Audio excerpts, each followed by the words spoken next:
Pemirsa, 4 pekerja proyek Tower BTS yang telah bebas dari penyanderaan kelompok kriminal bersenjata KKB Papua dievakuasi ke RSUD Oksibil untuk dilakukan pemeriksaan dan penanganan medis. Sebelumnya, keempat pekerja proyek Tower BTS ini disandra oleh kelompok KKB Papua di distrik Okbab, Kabupaten Pegunungan Bintang, Provinsi Papua.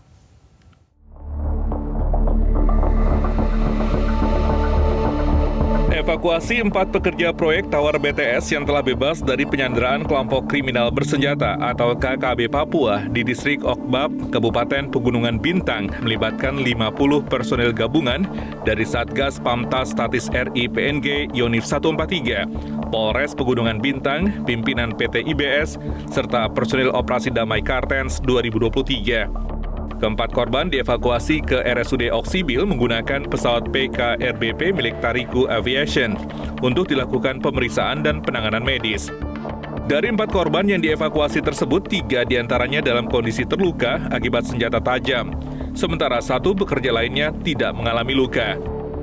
Sebelumnya, para korban disandera oleh KKB Papua pada Jumat 12 Mei 2023 lalu. Pihak penyandera sempat meminta uang tebusan sebesar 500 juta rupiah.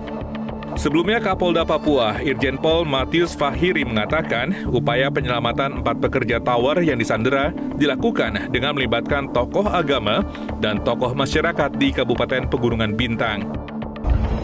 Pak Kapolres dan Wakil Bupati hari ini untuk memastikan untuk bisa diizinkan ke distrik untuk mengambil bertemu dengan para pelaku dan juga untuk membawa korban yang sudah diambil oleh para tokoh agama yang sekarang memang ada di gereja.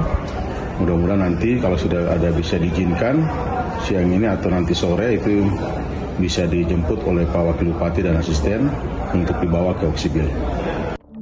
Menyusulnya terus terjadinya tindak kriminal oleh KKB Papua ini, pengamat militer dan intelijen Ridwan Habib mengusulkan agar pemerintah meninjau ulang pendekatan penanganan KKB di Papua. Ridwan menilai perlu ada upaya penegakan hukum dan tindakan tegas terhadap KKB. Apakah metode penegakan hukum dengan yang dilakukan sekarang ini, apakah memang pantas atau pas untuk menyelesaikan permasalahan KKB ini?